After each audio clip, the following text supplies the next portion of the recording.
I always like vocalists, especially like in extreme or heavy or hardcore music, however you want to characterize it, to go across multiple genres, that always have a touch of like somebody that kind of sounds like they're on a mental breakdown or something, or kind of losing it, you know? Yeah. And you have an element of that to your voice. I think it's really awesome. Thank you. Yeah, I think like the older I get and the longer I've been doing this, the more I like realize kind of like outside influences that I wouldn't have expected. And so like I like a lot of like catchier and like chantier like hardcore and punk, and like what I got into it for was the messages and like the way it sounded. And like Kid Dynamite and Lifetime were like throwing like melody into everything, and then there were like Bad Brains, just the most unbelievable sounds coming from a human body that like you Yeah. don't even understand, and you're like, oh, it's the message plus the messenger is like kind of your stripped back insane self. And so that's what I latched on to. And so like I never know how to describe it, but when I'm doing Destiny Bond vocals, like I can't really do vocals like those vocals to other things. It's like when the Destiny Bond songs are playing, that's like what takes over, and it's like it is this like detached from the like part of my mind that filters and regulates everything, and it just like kind of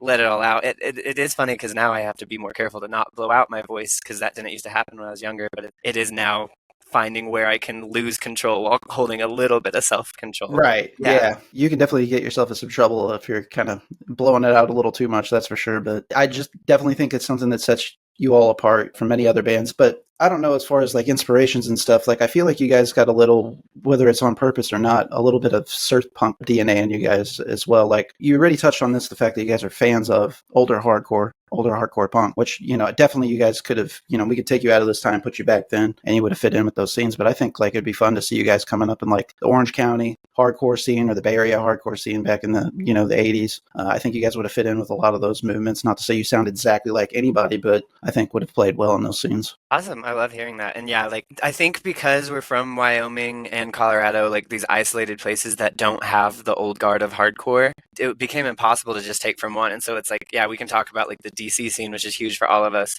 but the New York scene is a big deal for Adam, our drummer. And then like I love Carry On and like the 2000s like SoCal stuff, and like AFI is my Oh, favorite. yeah. That the same band that covered Minor Threat at our first show, we also covered Key Lime Pie by AFI, like the Nice. old punk style, Deep cut. style Yeah. stuff. Yeah, and so like we take from all of that, and I think what comes out is kind of a love letter to all our favorite hardcore. So I hope there's like a little bit of everything. I can't tease too much, but we just recorded a new record last month, and I think that's even more so seen on that. It kind of is like a mosaic of our favorite hardcore sounds.